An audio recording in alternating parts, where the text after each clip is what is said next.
ক্লাসে যাওয়ার জন্য যোগ্যতা পত্রটা পাবে। যারা বৈষ্ণব হয়, আগে মণ্ডল ছিল, আগে সিংহ ছিল, আগে পাল ছিল, এখন দাস হয়েছে।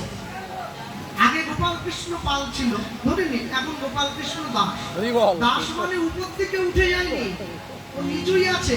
তাহলে দাস কেন? তার চরণের দাসত্ব স্বীকার করেছে, সেই দাসত্ব স্বীকার করার পরে দাসত্ব মাকে ভজন করতে করতে যখন সে তার চরণে ফুল তুলসী দেওয়ার অধিকার অর্জন করবে, তখন সে দাস অধিকারী, তার আগে পর্যন্ত নয়। হ্যাঁ, বৈষ্ণব হব বলে মনে ছিল সাধ, তিনাদপি শ্লোক পড়ে হয়ে গেলাম বাদ।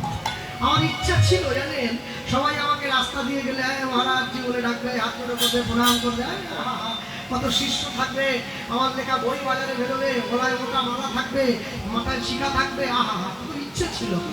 কিন্তু যখনই ত্রিনাদপি শ্লোকটা পড়লাম, আমার মনের ইচ্ছেটা সব যেন বাদ হয়ে চলে গেল।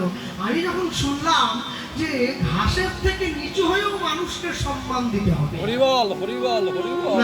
আমার ইচ্ছেটা নষ্ট হয়ে গেল। কারণ আমি তো সম্মান নিতে চাই, আমি তো দিতে চাই না। যে নিতে চায়, দিতে চায় না, তার জীবনে দুঃখ অনেক বেশি।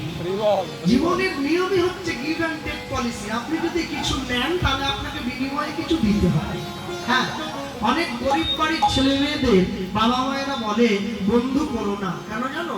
তুমি যদি বন্ধুর পয়সায় 5 দিন খাও, তোমাকে কিন্তু বন্ধুকে একদিন খাওয়াতে পারে। তা যদি তুমি না খাওয়াও, বন্ধুত্ব টিকবে কি করে? তাই দেখবেন যারা বসে আছেন বৈষ্ণবদের পাশে, ভক্তদের পাশে, আমি বলবো সব সময় ভাগবত পাঠ হোক বা কীর্তন শুনতে যান, ভক্ত বৈষ্ণবের পাশে বসবেন।